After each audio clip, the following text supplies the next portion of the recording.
এখানে আমরা টাটা বিড়লার মতো করতে চাই, তাদের চক্রান্তে এই মাইক্রো ফাইন্যান্স অর্ডিন্যান্সটা করা হয়েছে।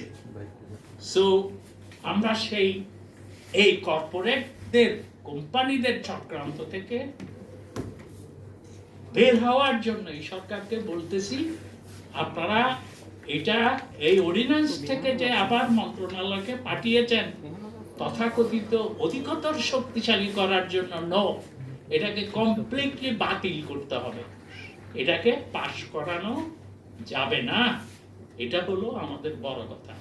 যুক্তিগুলো আমার কলিগরা বলেছে, এটাকে কর্পোরেটদের হাতে দেওয়া যাবে না।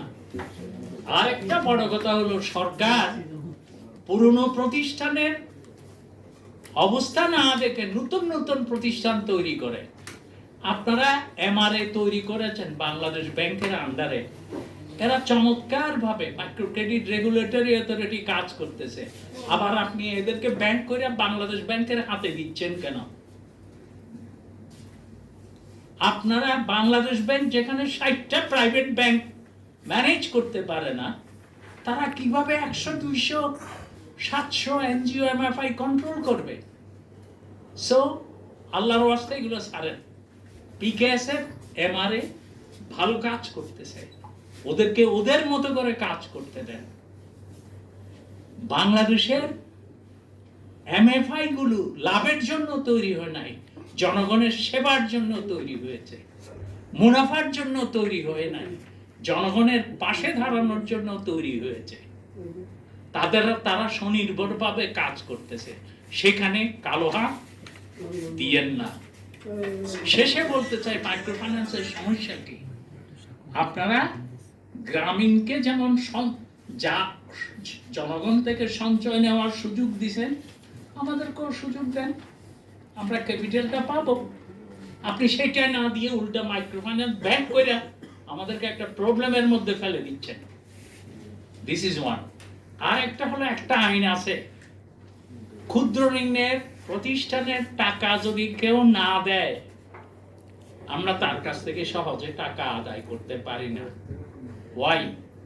ব্যাংকে যদি কেউ লোন শোধ না করে তার কাছ থেকে টাকা আদায় করা যায়। প্রত্যেক ব্যাংকের পিছনে একটা লেখা আছে, কি? পিএলসি। আপনারা ভালো বুঝেন, পিএলসি হচ্ছে, যদিও এখানে কয়েকজনের পুঁজি আছে, কিন্তু ওটা পাবলিক লিমিটেড কোম্পানি, অর্থাৎ ওই টাকা জনগণের টাকা। সেই জন্য 20,000 কোটি টাকা দিয়া ইসলামী ব্যাংক, আলফালা শরীয়ত ব্যাংক, শাহজালাল ইসলামী ব্যাংক এগুলাকে উদ্ধার করছে আমার আপনার টাকা দিয়া। এটাকে উদ্ধার করা হয়েছে কারণ ব্যাংক জনগণকে গ্যারান্টি দিয়েছে, এস আলম সহ এরা এই ব্যাংকগুলা করলেও আপনারা টাকা দিয়েন, আপনাদের টাকা যদি এস আলম মাইরা দেয়, সরি, আমরা আপনাকে ফেরত দেব। এমএফআই গুলো তো পিএলসি না, কারণ তাকে আপনি, একটা আইন আছে, public demand recovery act 1931, public demand recovery act 1931, সেটা আমাদেরকে দেন, দিলে আমরা একজনের বিরুদ্ধে সার্টিফিকেট মামলা করতে পারবো টাকা আদায়ের জন্য। এখন আমরা কর্মীরা বহু কষ্টে টাকা আনতেছে। বাংলাদেশে একটা কালচার তৈরি করতে হবে, সেই কালচার কর্পোরেটদের কালচার না। টাকা না দিয়ে মাইরা সিঙ্গাপুরের নাগরিকত্ব গ্রহণ করব, ইংল্যান্ডের নাগরিকত্ব গ্রহণ করব, আর ওখান থেকে সরকারকে হুমকি দেব। কিন্তু আমি যদি সার্টিফিকেট মামলা করতে পারি, আমার টাকাটা জনগণ থেকে নিতে পারবো। যদি এটা না হয়, বাংলাদেশে ভাই ভাইকে লোন দেবে না। আমাদের একটা কালচার গড়ে তুলতে হবে, টাকা দিলে টাকা ফেরত দিতে হবে। প্রিয় বন্ধুগণ, আমরা বর্তমান সরকারকে অনুরোধ করব, মাইক্রো ফাইন্যান্স ব্যাংক অর্ডিন্যান্স বাতিল যাতে করে, আবার এটাকে অধিকতর শক্তিশালী করার দরকার নাই। এই অর্ডিন্যান্স অন্তর্বর্তী সরকার করেছিল, এটাকে যেন ছুঁড়ে ফেলে, এবং এটা করার সময় অন্তর্বর্তী সরকার বাংলাদেশে এনজিও এমএফআই আছে 60টা, 700টা, কারো সাথেই কোনো আলাপ করে নাই।